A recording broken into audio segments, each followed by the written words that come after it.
Nah, kalau untuk wireless bagaimana? Nah, wireless juga di komputer yang mendukung wireless LAN itu juga ada yang namanya wireless NIC. Ya, wireless network interface controller berupa chip begitu ya. Jadi ada NIC yang basisnya Ethernet, ada WNIC yang basisnya Wi-Fi. Yang menggunakan teknologi Wi-Fi. Sini, ya. Ini antenanya kebetulan tidak kelihatan ya, tapi kontrolernya berupa chip. Nah, komputer itu berkomunikasi dengan komputer lain melalui perangkat yang disebut dengan wireless atau Wi-Fi access point. Ya, jadi komputer ini misalnya komunikasi dengan komputer yang paling bawah itu melalui perangkat ini, kemudian dia akan diteruskan ke komputer tujuan. Ya, melalui udara.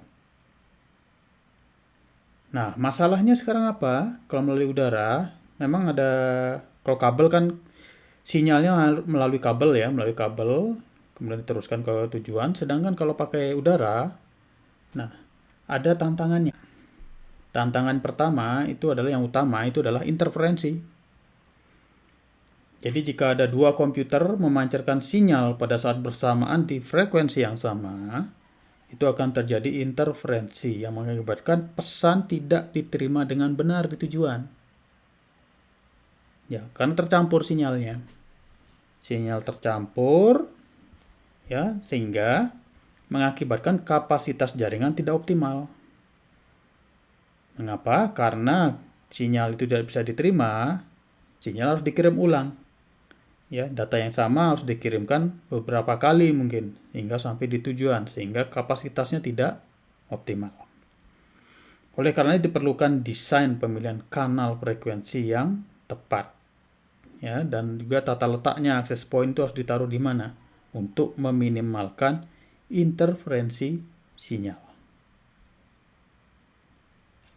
Nah, selain Wi-Fi ada beberapa teknologi wireless yang lain. Ini Wi-Fi ya, Wi-Fi atau wireless LAN. Ada lagi teknologi yang namanya Bluetooth atau wireless personal area network untuk jarak dekat ya, jarak yang ordenya hanya sampai berapa puluh meter saja, berapa meter ya. Dan juga bitrate-nya rendah. Selain itu ada yang namanya low power wide area network ya, untuk jangkauan yang luas sekali ya, ordenya kilometer namun untuk bitrate yang rendah. Kemudian ada mobile networks ya, seluler. Ini juga teknologi wireless. Ya, yang kalau kita kelompokkan 4 kategori wireless itu kira-kira seperti ini dibandingkan dengan jangkauan dan bitrate-nya. Ya, Wi-Fi dan seluler bitrate-nya cukup tinggi. Ya, namun seluler tentu saja jangkauannya tinggi. Ya, jangkauannya bisa jauh ya. Demikian juga untuk yang low bitrate, aplikasi-aplikasi yang hanya butuh low bitrate itu ada dua macam teknologi yaitu Bluetooth dan LP1. Nah, teknologi wireless ini ada yang frekuensinya membutuhkan lisensi, seperti misalnya di sini seluler. Kalau kita menggunakan seluler itu frekuensi yang digunakan itu berlisensi. Namun ada teknologi yang tanpa lisensi, beberapa teknologi wirelessnya. Ya. Nah, ini disebut dengan yang tanpa lisensi ini disebut dengan ISM band.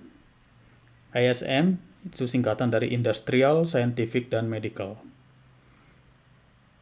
Jadi, pita frekuensi yang khusus dialokasikan untuk perangkat ISM ini memancarkan gelombang radio dengan jarak jangkau relatif dekat, ya, tanpa perlu izin lisensi. Dan tiap negara biasanya sudah mengatur frekuensi berapa saja yang masuk dalam ISM atau tanpa lisensi.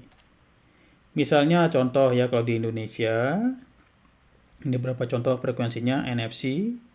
Kemudian untuk LP1 frekuensi ini, Wi-Fi juga sudah ditentukan frekuensinya sekitar 2,4 giga dan juga ada yang di frekuensi sekitar 5,8 giga ini. Ya, contoh Perangkat yang bekerja di frekuensi 2,4 ini ya ada Wi-Fi, Bluetooth, kemudian ada telepon tanpa kabel untuk keperluan di rumah. Microwave oven juga memancarkan frekuensi di 2,4 giga. Ya, jadi bisa terjadi interferensi dengan microwave oven sebenarnya Wi-Fi ini. Ya. Nah, pemilihan frekuensinya ini berdasarkan biasanya orang lebih suka kalau frekuensi rendah ya. Karena jika semakin tinggi frekuensi, terutama jika lebih dari 10 GHz, itu sifatnya akan mendekati sifat cahaya. Jadi kalau terhalang sesuatu, tidak akan tembus. Ya, terhalang air, terhalang medium apapun itu, ya. Jika frekuensi besar itu cenderung meredam dengan cepat. Jadi simpulan, teknologi LAN ini ada teknologi yang menggunakan kabel atau wire dan wireless. Nah, perangkat jaringan yang menghubungkan setiap komputer itu dalam Ethernet itu menggunakan switch, sedangkan ke dalam wireless LAN itu biasanya menggunakan wireless access point. Kita perlu mempertimbangkan bagaimana implementasi wireless LAN ini, yaitu dalam hal pemilihan kanal frekuensinya, dan tata letaknya agar komunikasi komputer dapat berjalan secara optimal.